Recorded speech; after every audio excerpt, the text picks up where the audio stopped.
Howdy, this is Jim Rutt, and this is The Jim Rutt Show.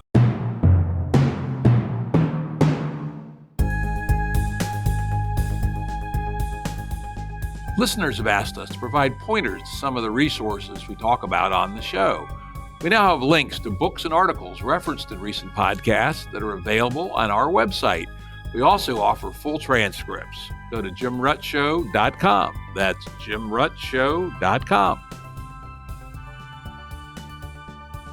Today's guest is Pamela Denise Long. She usually goes by Denise once you get the conversation rolling. She's the CEO of Youthcentrix, and she's also a writer. She's written several interesting essays on Newsweek. She also has written on Medium and elsewhere.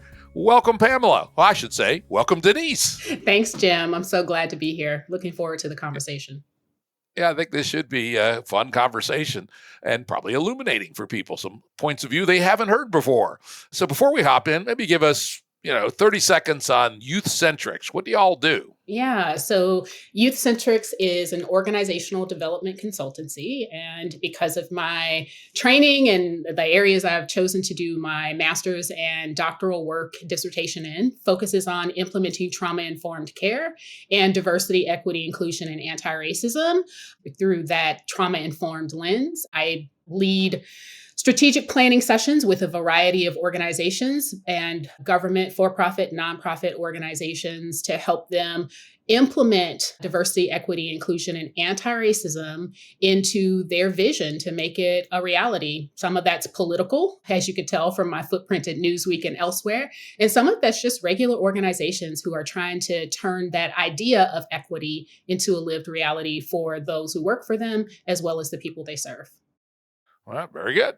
And what's your place where they can contact you if they want to know more about Youthcentrix? Yeah, absolutely. So you can visit us on the website. It's www.youthcentrix.com. That's Centrix with an S, one word.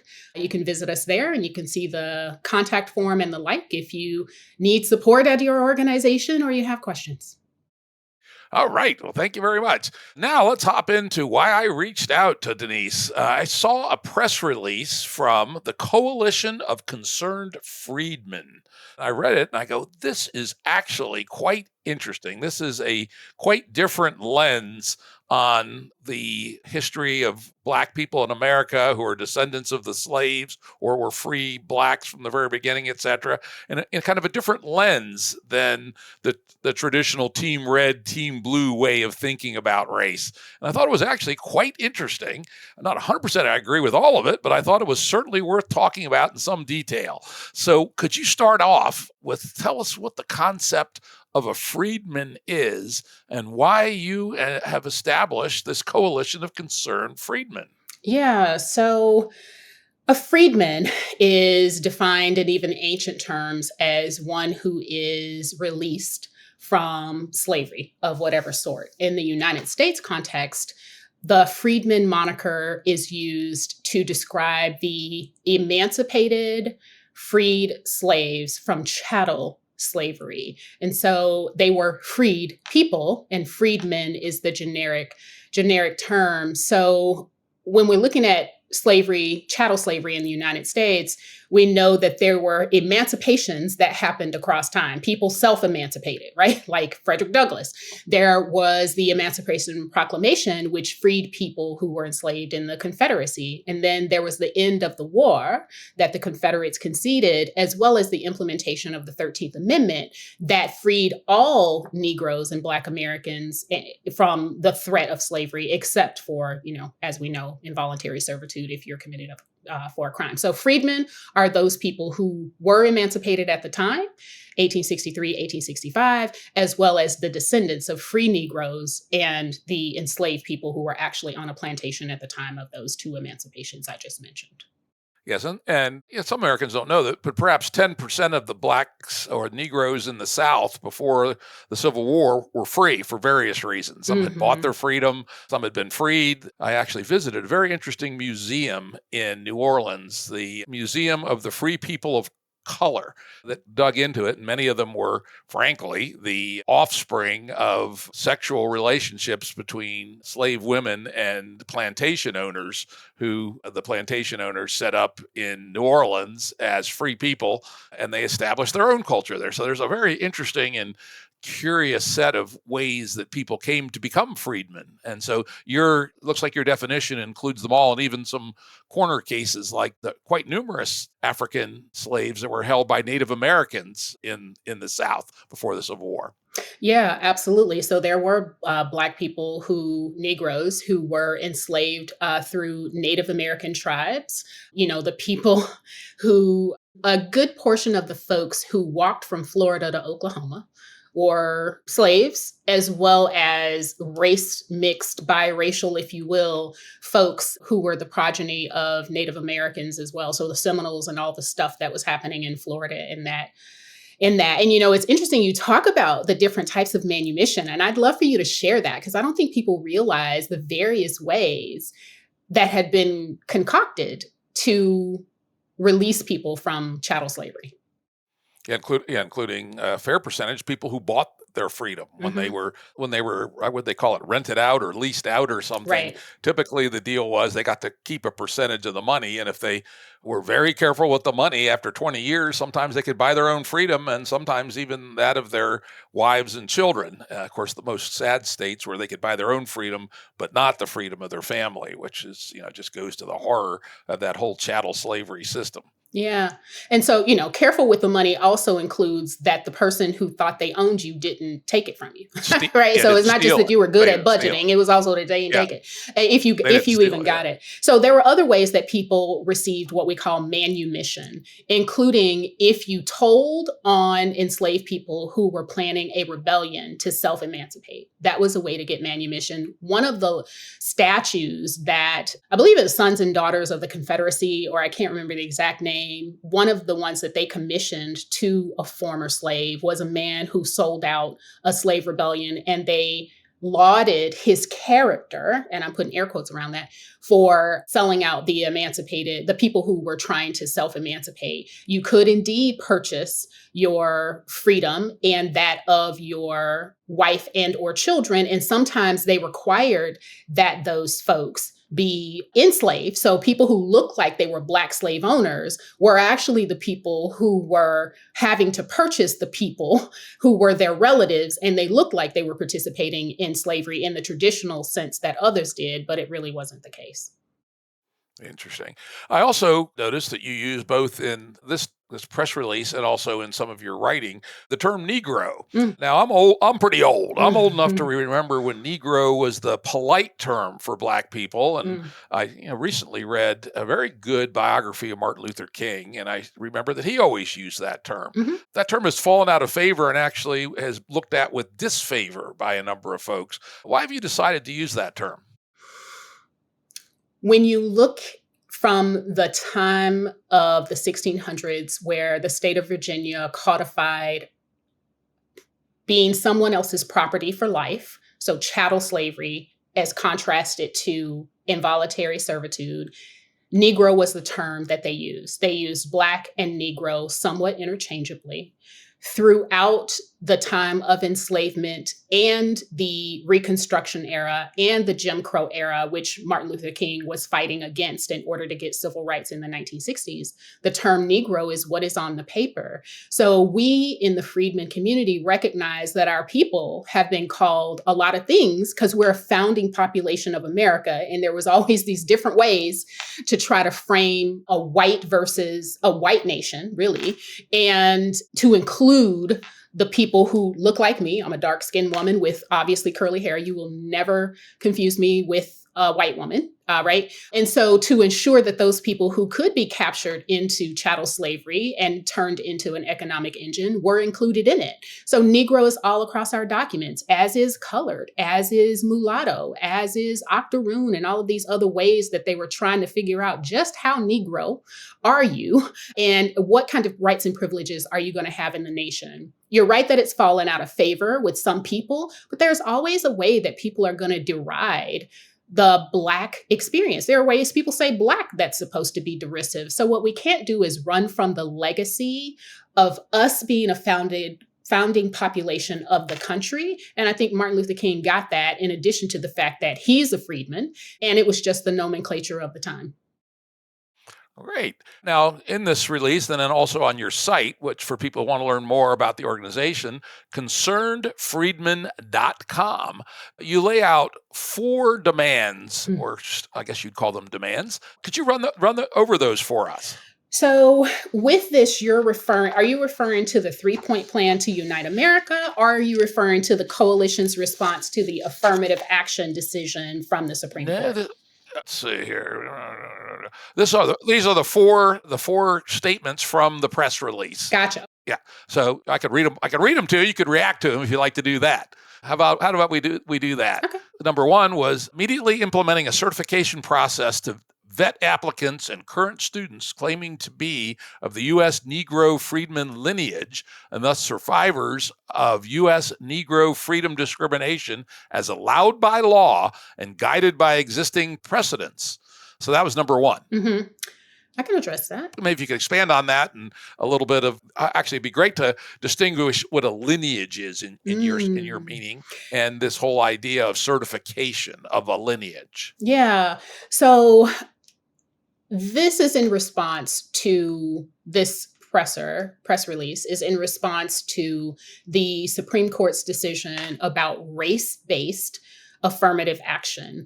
And so all throughout that Supreme Court decision, including the concurrences with the decision, the majority opinion, as well as the dissents against the majority opinion, our freedmen heritage, legacy, and case law is all throughout it. And the reason for that is because we needed 1960 civil rights and affirmative action because our rights and privileges and 13th, 14th, and 15th Amendments were not fully or even partially implemented after those were codified between 1865 and 1965, right? So that's why we needed civil rights to begin with.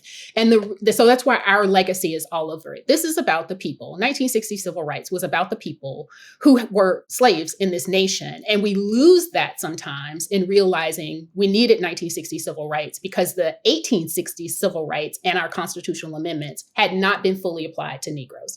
So in recognizing the affirmative action decision, saying there is nothing about this decision that prevents a government from redressing the racial discrimination it has implemented, and thus an institution, right, from redressing the racial discrimination that it has implemented by taking action to repair those people, to provide restitution and redress to those people. So these 4 requests were aimed to be an owning of our claim to redress because of the ongoing discrimination we've experienced. For example, Harvard also owned slaves, right? And used them as collateral and architects and the whole deal.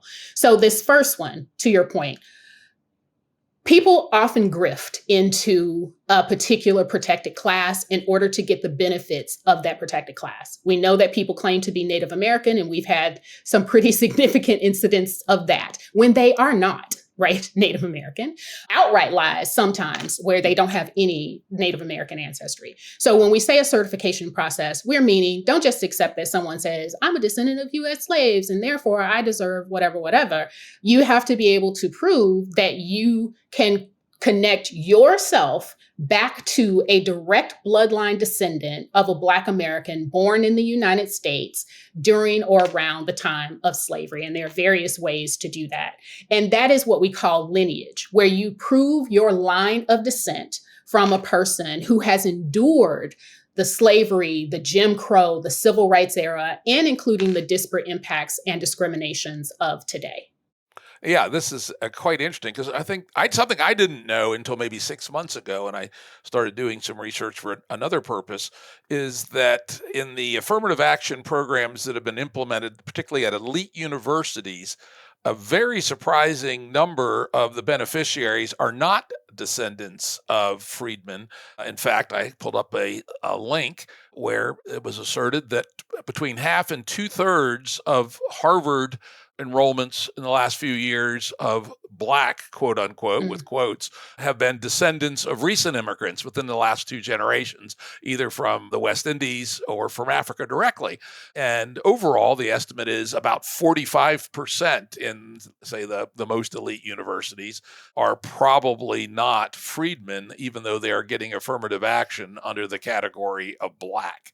And so is right. this distinction the one you're trying to make? Oh, absolutely. You hit it right on the head there. And I fear that it's even lower than that. So, the reason, and Thomas Sowell captures this so beautifully in a long ago conversation that he had in his testimony before Congress, to say that one of the reasons we need this redress is because of the accumulated deprivations and extractions that American freedmen have experienced. And so, the way that our lineage and our harm has been conflated with Black looking people around the world is, I think, one of the greatest travesties of American policymaking when it comes to redressing the American freedmen. So we're 80%, roughly, American freedmen are 80% of the Black population in the United States, but we benefit least from the things that are aimed to repair us because of the ways everyone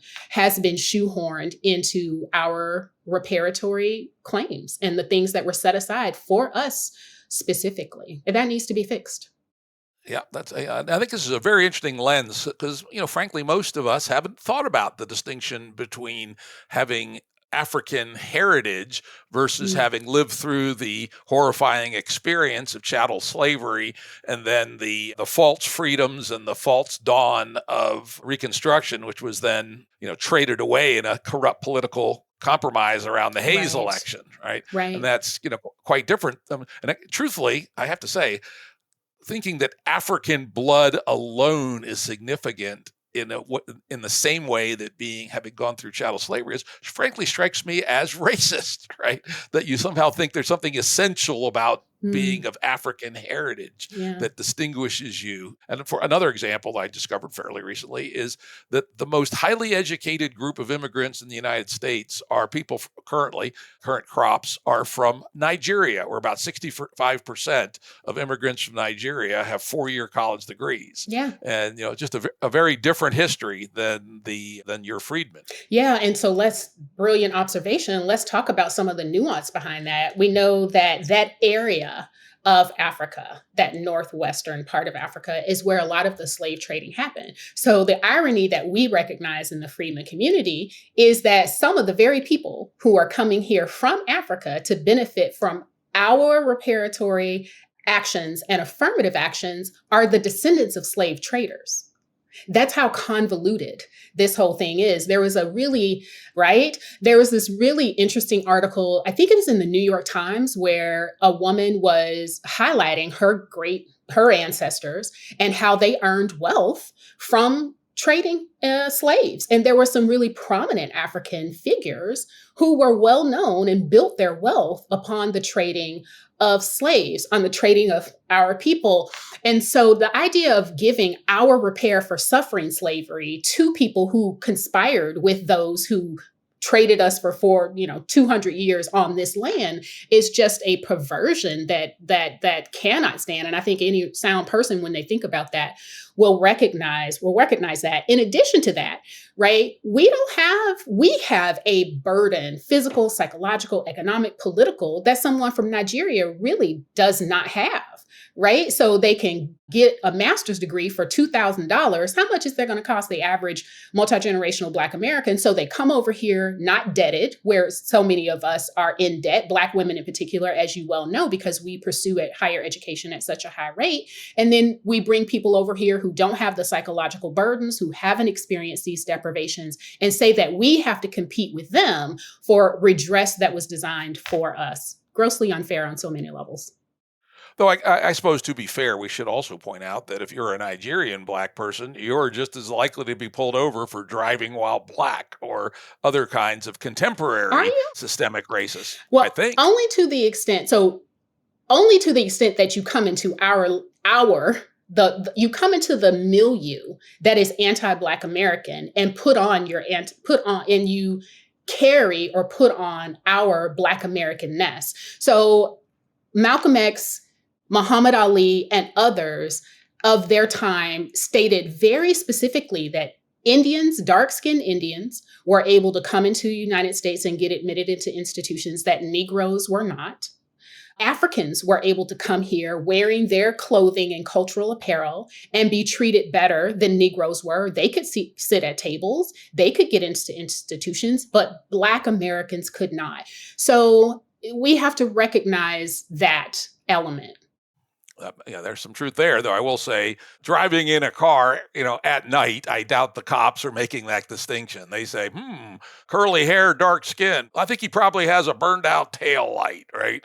But your point, I think, in general is correct that overall, the level of systemic oppression of, educated people from elsewhere is quite different than those of the historical American slaves. So let's move on to point number 2, which is refining recruitment, admissions, and retention processes to ensure that vetted descendants of U.S. Negro freedmen are prime beneficiaries of special considerations for admissions, scholarships, culturally responsive student services, tutoring, internships, mentorship, hiring, etc.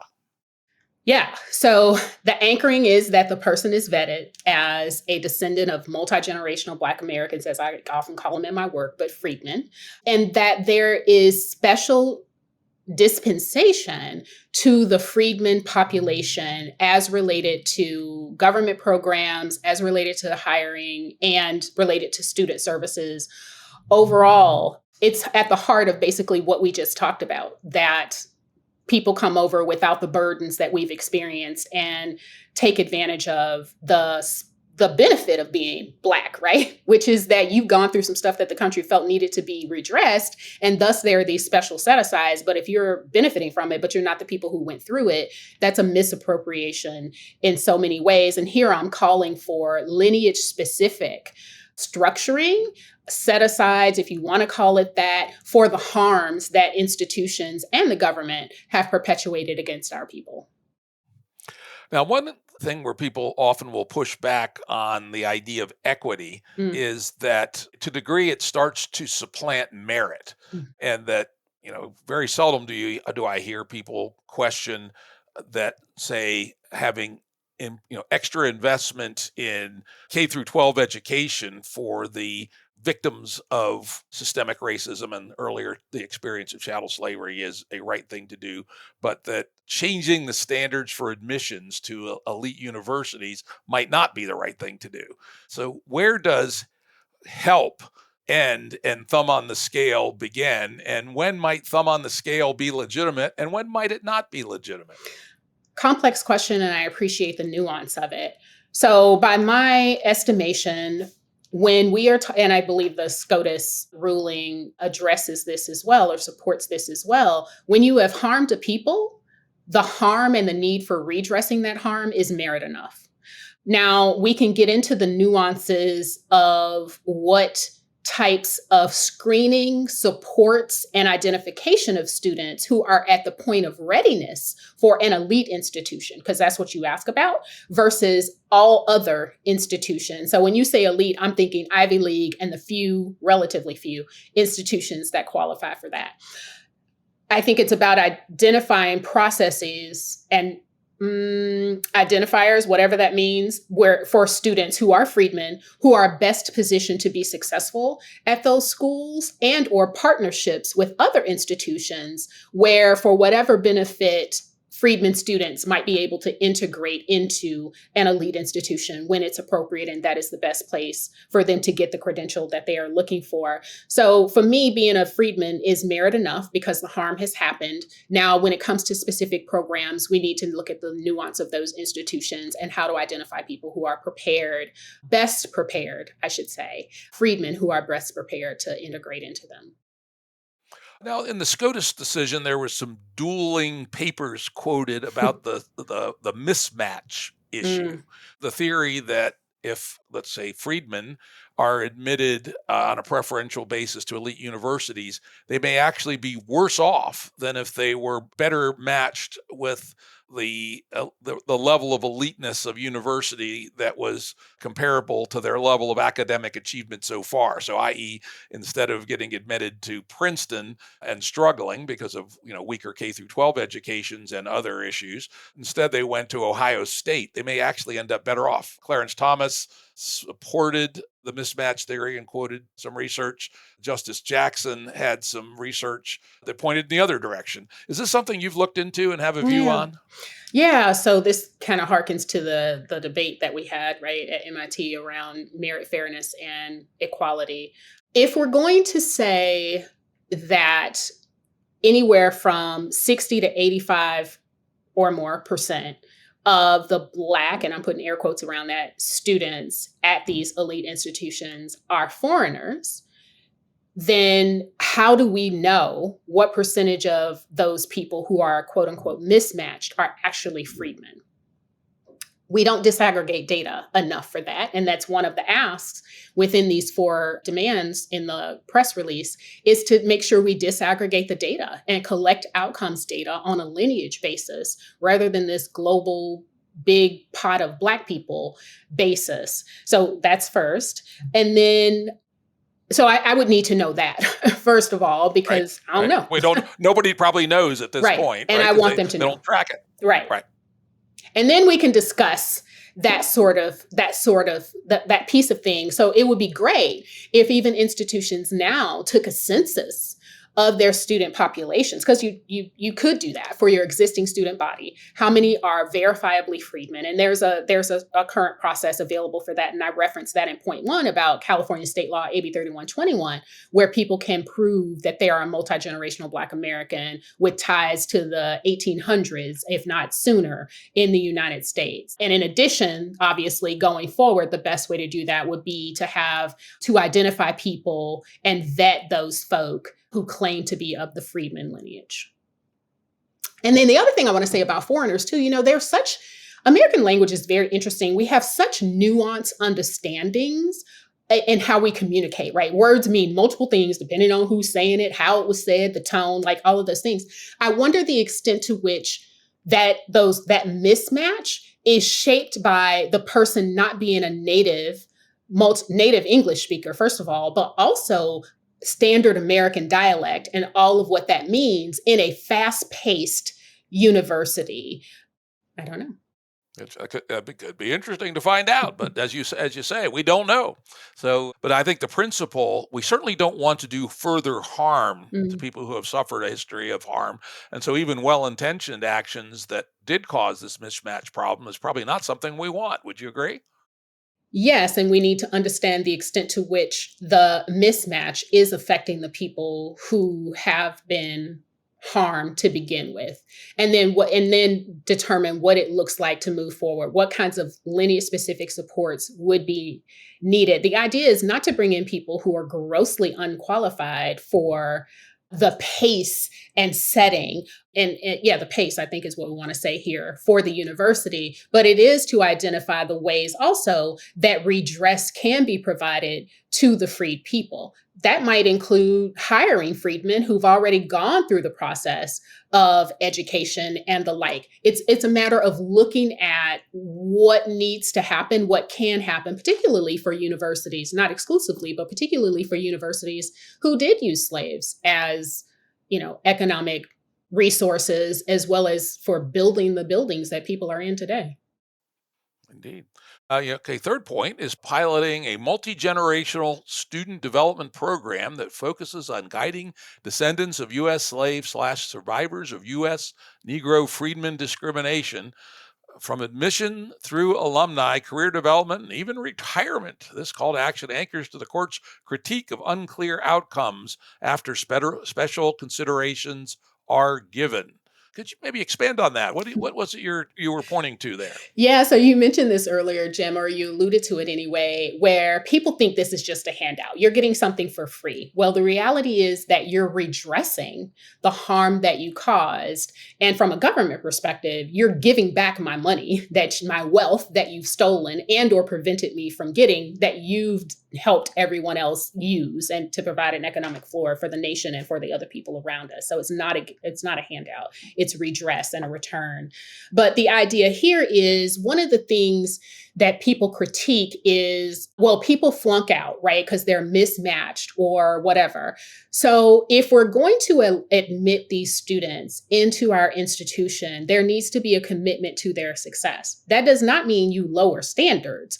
That means you look at the people you have admitted and how do you support their development and mastery of the materials, the whatever. I know I hear some people critique the study skills and study behaviors of those folk who maybe have not had the opportunity to develop those skills, which can certainly be habilitated or rehabilitated.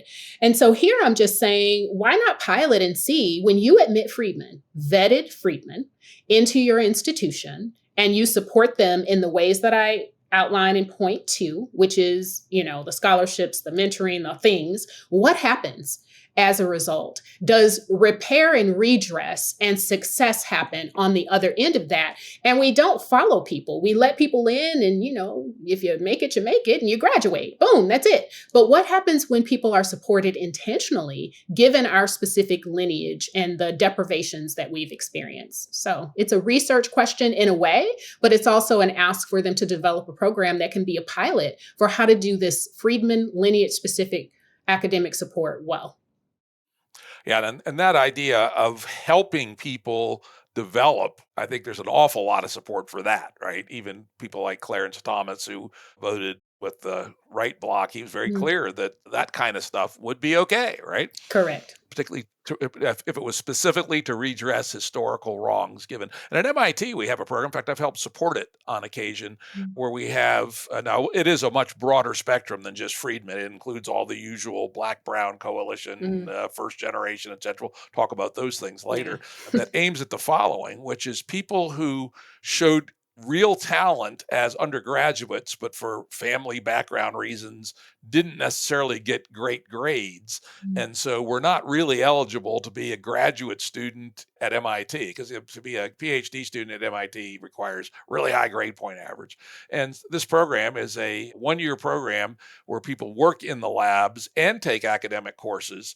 And many of them actually, and it's very, very, very focused mentoring and tutoring, et cetera, the things mhm. you mentioned. And most of them actually reach the level where they can go on to PhD programs at elite universities. And that strikes me as That's just a brilliant fantastic. idea.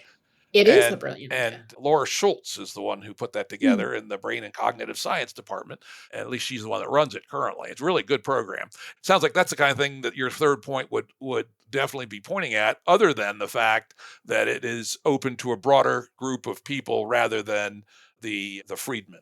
yeah, absolutely. And so when we think about redress in this nation and the type of program you're talking about, we have to, it's ironic to me in a way, and I'm not speaking about the MIT program specifically, but I think just in general, people have married our very unique, very specific harm in this nation where we were a founding population to like every non-Anglo person in the world, right? And it's a way that the way that the institutions of the United States and potentially even the government does not owe those folk. They certainly aren't deserving of being equated to the descendants of the slaves who built the nation. So I am of the opinion that freedmen should not compete for slots with anyone. There should be, and there were, lineage specific set asides, but people are very good at sabotaging the freedmen.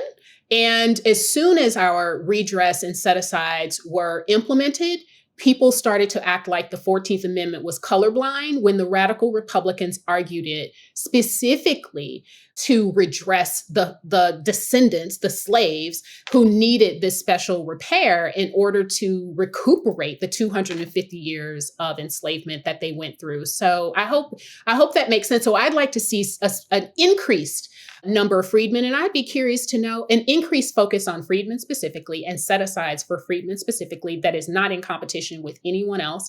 I'd be curious to know how many folks in your program who are Black looking or Black are actually of the freedmen lineage. Provably. Good question. I don't know the answer to it, but maybe someone should dig into that. I'm just going to read your last of your fourth points and move on. Your last point is prioritizing admissions to STEAM and finance fields to address the health, wealth, and well-being disparities of U.S. Negro freedmen, patients, and consumers. Certainly that can't be a bad thing to have more freedmen representatives on Wall Street, goddammit, and in research hospitals and places like that. I think every good-hearted person would like to see more of that. So hopefully that one there would be less arguing about perhaps than some of the others. So let's move on. Another thing I saw, which I was very actually glad to see, was that you supported Justice Thomas. I must say that the fact that so many people from the progressive side have made a personal enemy of Justice Thomas, I find very disconcerting. In fact, I would point people who really don't know Justice Thomas and his work to a speech he gave in 1998 at the National Bar Association. The National Bar Association is a historically Black bar association for Black, I don't know if they distinguish between freedmen and other Blacks, legal association. He gave a truly brilliant speech that many people, and myself included, believe was one of the great speeches of the 20th century. And we'll have a link to it on the episode page. So I saw that you were a supporter of Clarence Thomas, and I congratulate you guys for that. Well, I don't by any means agree with him on everything he says. I mean, he's way too right-wing for me, frankly. His life story is amazing. His opinions are the most carefully drafted of any of the opinions on the court. He's really a great American, and it really bothers me that people want to dump on him just because he doesn't act the way they think he should. Yeah. So, yeah, liberals are hypocritical in that way. So what you're referring to is the racism that Clarence Thomas experienced when there was a discussion about, reinterpreting if Roe v. Wade was properly interpreted to confer a federal protections exceeding what was already on the books for a woman's right to an abortion, in addition to some comments he made about looking at the gay marriage law and how it was decided. And part of that, well, I don't want to overspeak for him. So yes, the coalition came out in support with other prominent Black American thought leaders, academics, all the things, to say that just because you disagree with an interpretation of the second Black American, and he's a freedman too, justice on the Supreme Court doesn't mean you get to call him racial slurs because you're unhappy with something he did. So it was a condemnation of that behavior from the left. And that's been going on for a very long time, right? That the left has been excoriating Clarence Thomas as a traitor to his race, et cetera, and seems to not believe that a Black person could come to a principled conservative perspective, which strikes me as racist to its core, frankly. Yeah, it's definitely an interesting thing. It's almost like white liberal people deciding that they know better than white conservative people about what Black people could think, should think. So it's a different swing wing, I guess, of controlling the thoughts and thought leadership of Black people. And there are some ways that Justice Thomas speaks about things that I don't necessarily agree with. I'm a Black Republican. I've been a Black Republican since Barack Obama's first campaign, but I'm of the traditional, initial Abraham Lincoln, Frederick Douglass type Black Republican ilk, which says that we're in the implementation phase, or should be in the implementation phase, of the post-Civil War social contract. And so that puts me at opposition with some of my own fellow party members, actually. Yeah, I used to be a Republican, but I got to say I jumped off in 1992. And while I'm not a Democrat either, I put a plague on both their houses, Team Red and Team Blue. Not for me. I'll have my own set of ideas, and sometimes I agree with Team Blue, sometimes with Team Red, but I Agreed. definitely don't accept either one as scripture. That's for dang Oh, sure. I don't I either. will say that the number of Lincoln Republicans in the Republican Party right now, not very many from my perspective. Well, the But I Confederates, appreciate your point. Go ahead. Yeah, you appreciate my point of view. I appreciate that. Well, I think and we don't have to belabor this point. It might be an opportunity for additional conversation with some of the other work that we're doing. But it's been interesting to see how those who resist the post Civil War social contract are on the Dem side, independents, as well as on the right with Republicans as well. So. Yeah. Now let's go on to the next point, which I think I in general agree with you on, but probably not entirely, but the general direction is in a essay you wrote on Newsweek, Black leaders have sold out our community to the immigration lobby. And this, I think, fits the earlier things we talked about. That best as I can tell, your argument is that freedmen deserve unique and focused consideration, and this attempt to broaden the coalition to include things like free immigration, et cetera, and many other things really aren't what we should be doing. So why don't you talk a little bit about how Black leaders have sold out the community with respect to the immigration lobby? Yeah. So I am simply amazed by this manufactured border crisis and the extent to which local Black leaders and their municipalities are providing special protections, dispensation to foreigners who are not Americans. And not only are they foreigners, but they're illegal. And I recognize that the current president is not a Black American.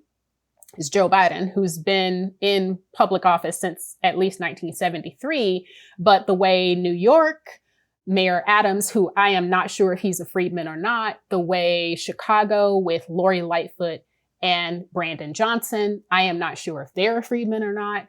The way Chicago or California and Los Angeles with now Karen Bass, the way, and also Washington, D.C., the ways which was it Miriam Bowser and all of these folks who are in these Black municipalities are not recognizing the ways immigration has had a negative impact on the multi-generational Black American community, so much so that even Frederick Douglass and others championed immigration moderation so that, first of all, America being a land of, white settlers, new great wave immigrants who weren't a part of the founding, and the freed people were trying to get it together and be Americans and countrymen together. We're still in that position. And the way that they seem to champion the Black-Brown coalition without recognizing the ways immigration undermines Black American political power and funding is just wild to me. And I guess so many people think that we can't be countrymen with our fellow countrymen, non-Black countrymen, that we need to import new people to coalesce with when those people are not rooted in the same civil social studies, I guess, lessons that our countrymen are. I don't get the logic. And I think it's a wish and a dream that we will come to regret. And that's another reason I just think Americans need to get our stuff together. And Tucker Carlson said it. What is it that holds us together as a nation of people, knowing our history and being what it is, before we import another 5 million, which is how many have been let in by Biden in my last count, or the last count by immigration moderation organizations, before we let those people into our country, which is so fractured. I hope that makes sense. Yeah, and then you've specifically said elsewhere, I think I heard it on a podcast, that you are also dubious of the idea of the Black and Brown coalition. Yeah, I don't even know what that means, because 60% of Hispanic immigrants in the United States are Mexicans, and Mexicans are white by treaty. They've been white by treaty, the Treaty of Guadalupe Hidalgo, since 1848, which is the Mexican-American War that got us much of the Western territories. America paid them $15 million for those territories, just as we pay the same amount we paid to France for the Louisiana territories. So Mexicans, who are the vast majority, 60% of Hispanic immigrants in the United States, have been white since 1848. They've experienced America as white, and they experience America as white now. They access America as white in many ways. You look at some of the different pictures of people where you can see their race for various reasons, and they are identified as white, even when there's brown as I am. So I think the freedmen lineage legacy, human and civil rights struggle gives moral authority to other people and their ambitions, whereas their presence and ambition, unless they're supporting our agenda, does nothing for us because our moral authority is baked into the very fabric, the ink that's on the papers in the United States. So we benefit them, but unless they're supporting our agenda of putting Americans first and putting freedmen in our proper place, then it's a one-sided relationship. Okay, another area where you would say differ from typical left politics is another essay you wrote for Newsweek. Stop appropriating Black history to push an LGBTQ political agenda. Tell us your thoughts about that. Yeah, so that was interesting because that was written around the time that Ron DeSantis rejected that AP course for, I think it was Black American Studies, that had a lot of stuff in there that wasn't overly germane to our legacy and lineage as Black people. And so part of that rejection was on the basis that it included things about LGBTQIA plus stuff that wasn't relevant to repairing the freed people. I recognize, obviously, that freedmen are gay, they are bi, they are, yeah. And so I am not saying that we shouldn't recognize or we should deny that not every freedman is gay. But what I am saying is when you prioritize LGBTQ as part of our moral authority, you don't just legitimize freedmen, you legitimize every LGBTQIA plus person and that agenda. So when I take care of freed people, I'm taking care of you whether you're religious, irreligious, whether you are straight or whether you are gay. And of course, I don't believe that a man who thinks he is a woman is an actual woman. And I do not believe he should compete with women. Can you imagine a white guy who's been white since 1776, deciding that he's now a woman and he competes with me for a woman scholarship? Like, that makes no sense to me. Never mind the physical elements of men competing with women. So for me, it's freedmen, period. And if you're however you show up as a freedman, you're covered under that. So let's keep it more precise and not disperse to other things that aren't as relevant. Though it is true that LGBTQ people have been discriminated against, but in different ways and at different times and different intensities. So maybe there needs to be remedies for that group, but they could be, separately and specifically tailored to their history and their experience. So as I understand it, your argument would be not to blend them all together into one mass of oppressed, quote unquote, people. Absolutely. Okay. Absolutely. All right. As a Black Republican, who do you like in the Republican presidential race?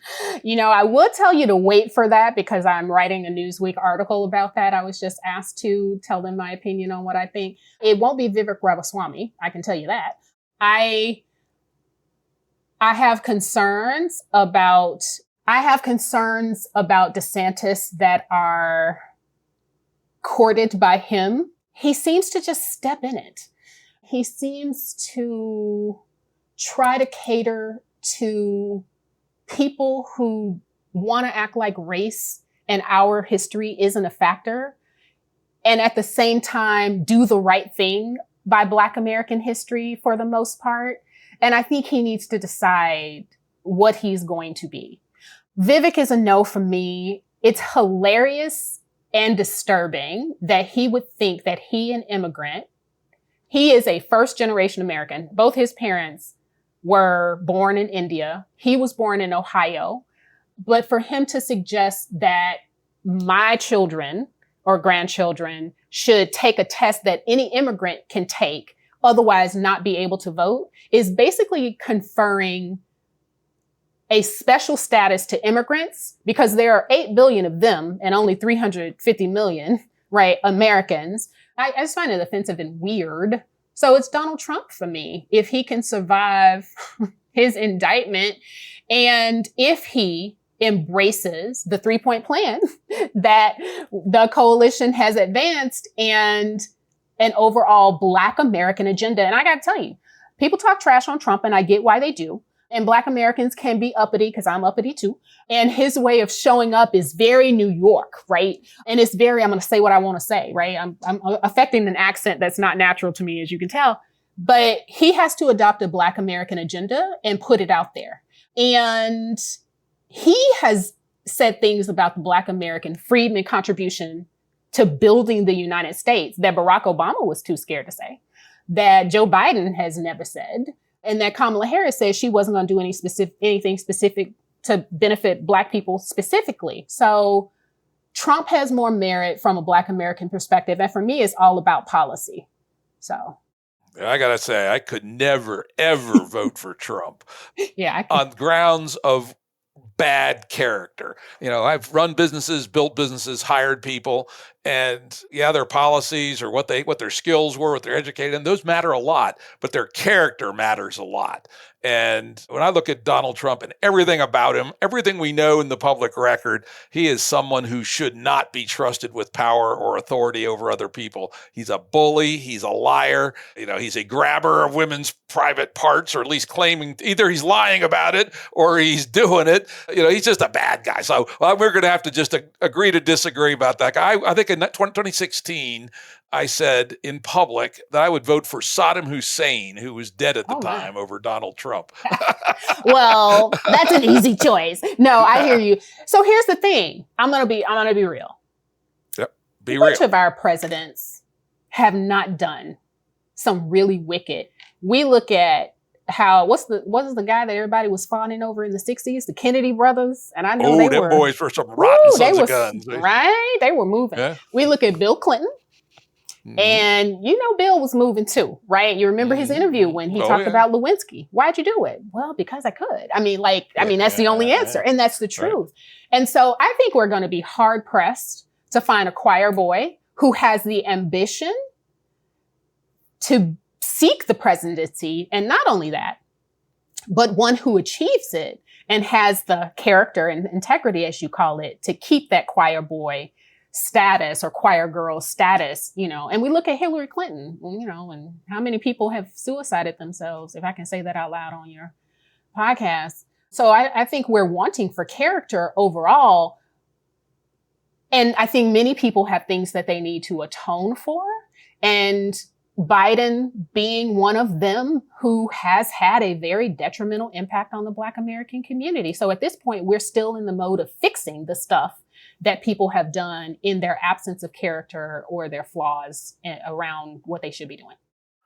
I think on this one, we're just going to have to agree to disagree. Because that guy, when I look at him, I wouldn't hire him to run a lemonade stand, right? But, some people like him, and that's what makes the world great, our differences. Let's move on to another topic. Yep. Okay. I hear it. I hear it. Let's go into another topic, which is reparations. Give us your thoughts on this very complicated issue. What do you think about the idea of reparations, specifically to the freedmen lineage? And maybe, I'll just leave it at that. Republicans should be leading reparation because we are the Republican Party, which was started because the new territories that were being added to our country were debating if they were going to use Black people as the economic engine for the development of their states and territories. So a new party was needed. The Republican Party became what it is. Reparation is not complicated. It is the unfinished business of this country in this time.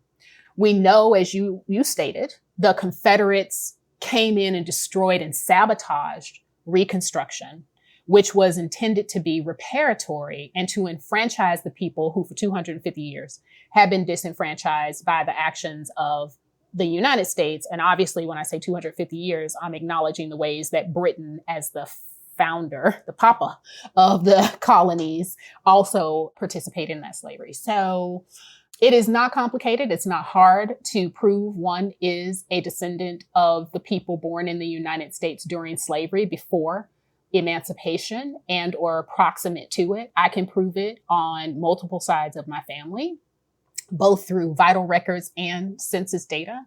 I can get to the late 1800s just through vital records, just through birth and death through marriage certificates. I can get to before 1800 through birth vital records and census data. reparation to the freedmen would transform communities in the United States and bolster the American economy in a way that I don't think we've ever seen before. It would transform dependence on government in the United States. Think about it.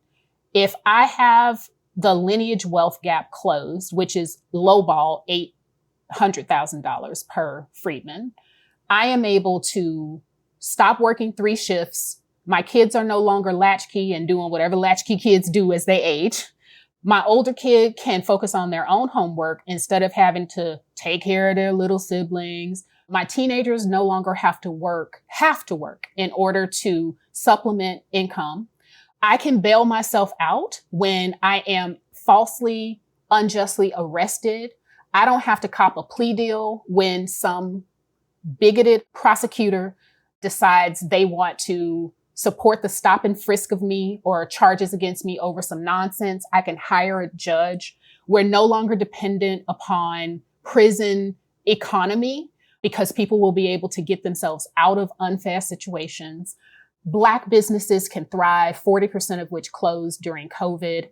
There are just so many ways that the problems that poverty causes will be obliterated through reparation of the freedmen community when we are 80% of the Black population. And there are Negroes in Mississippi, Alabama, and the former Confederacy that are still using outhouses. I and my family is one of those. We had an outhouse, no indoor plumbing, no indoor facility, 1 heater.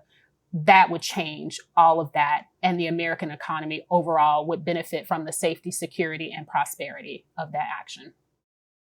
Yeah, I wonder how they get to the $800,000 number, because I looked up this morning, and the median wealth of an American is more like 200,000, or actually it's less than that. It's like 120,000. So there's something funny going on. They're counting us in that because we're broke. There have been lots of research that shows Black wealth is actually in the negative.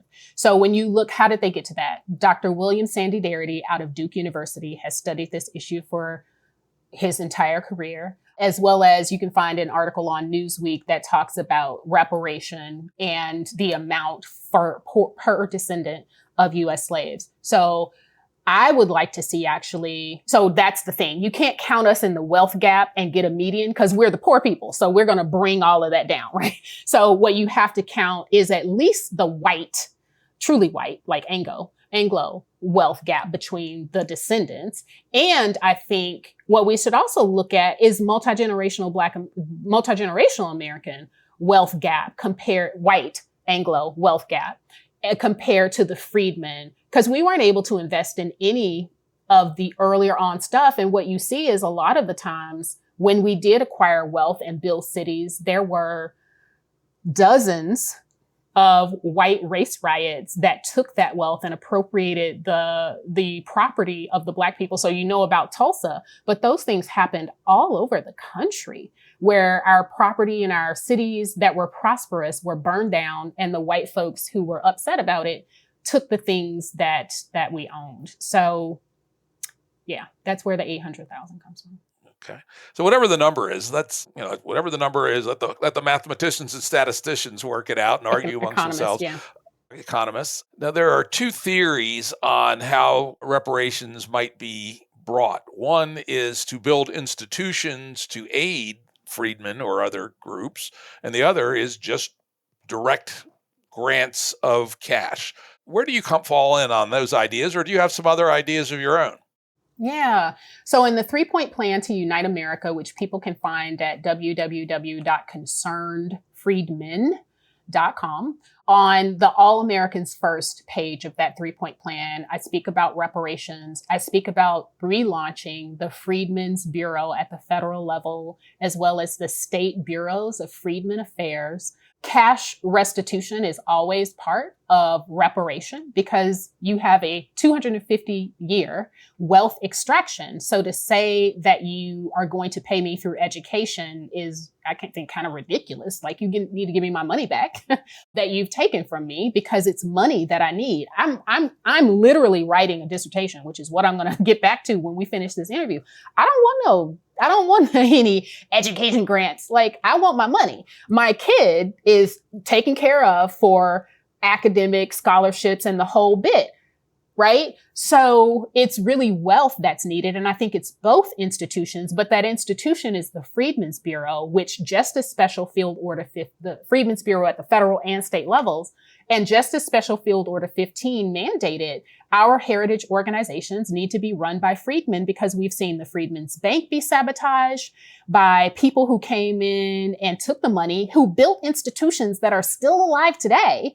And we need to ensure that the appropriations of funds are generating outcomes, positive outcomes for the freedmen. So there's some nuance to how those institutions would operate and be run by freedmen with an aim of making sure we're being effective in what we're doing within policy. Plus, you got to cut a check. Cuts a check. Now, this would be relatively, I believe this would be unprecedented in American history if we were to provide, let's say, cut a check for harms, the majority at least of which happened before the lifetimes of currently living people. It is true there have been economic harm done to freedmen in the times of people alive. Mm-hmm. For instance, redlining, and then one I personally am interested in because I'm a farmer. The U.S. Agriculture Department abused Black farmers at a level that is hard to imagine as late as 1985, and there was relatively recently a big lawsuit that was settled that paid a $2.2 billion indemnity to Black farmers. So certainly up into the 80s, there was real economic harm being done to freedmen. But certainly the bulk of the harm was done prior to, so let's say, 1985, and the times we have paid compensation. One example was the Japanese Americans who were interned after World War II. I think they paid $90,000 each to them, but only to those who still survived. They didn't pay any descendants. And the original Freedmen's Bureau, and I really did like in the Supreme Court decisions on both sides, people referenced the laws that were enacted during early Reconstruction that really were aimed at giving specific targeted help to the freedmen. But those, again, were targeted to people who had suffered personally from slavery or, the essentially apartheid state that existed in the United States before the Civil War. So this would be a fundamentally different thing to compensate people for things that didn't happen to them, but happened to prior generations. Do you think the country's ready for that? Or do you think that's a good idea? Or does it open up a can of worms where every group comes forth with their claims? Well, people will often grift into whatever they can get into, but here's the reality. Had the Reconstruction been actually completed and not sabotaged by Andrew Johnson and the Confederates, who, as soon as they got their privileges back and got that amnesty bill that allowed them to vote again, they continued with their treason. Part of that treason was the sabotage of Reconstruction. And you mentioned it earlier, the sort of behind the scenes compromise on, we got to throw these Negroes under the bus in order for, us to keep moving together with you and not try to secede again. To me, are we going to allow something that disgusting and anti-14th Amendment to stand? Is because you let the freedmen die out in the early to mid 1900s, you were facing Jim Crow and white Americans deciding they were tired of talking about the racial discrimination of the freedmen. We're going to cater to white feelings where justice is concerned. I think that is mob mentality, and that is true democracy, which the founders said they didn't want, right? So the question becomes, what is fair and just? And just because you've obstructed our justice claim does not mean that our justice claim is not valid. And the country has an obligation to right the wrongs. And the way I frame reparation is not just reparation for slavery. What we show is a continual line of harm to our people from the founding of the country, from 1776 until today. My own family members have experienced racial discrimination in education in a federal lawsuit, showing that they were racially discriminated against. I have experienced racial discrimination in education and at work multiple times in ways that have been devastating to me and my growth and trajectory and wealth accumulation. So it's a continual line of harm for our families is the claim. And it really amounts almost to a claim of genocide for all the things that have happened to multi-generational Black Americans that have not happened to most anyone else in the nation. Well, I think we're going to wrap it up there. Pamela Denise Long has presented a really unique lens at looking at this set of problems from a well thought out and different perspective. And I would encourage people to check out her work. And I'd like to thank you a lot for coming here on the Jim Rutt Show and having this conversation. Jim, it was a great pleasure. And thank you for having me on. I love the conversation, actually. I always like people who think about a deep and complicated problem from a fresh perspective. Thank you. Audio production and editing by Andrew Blevins Productions. Music by Tom Muller at modernspacemusic.com.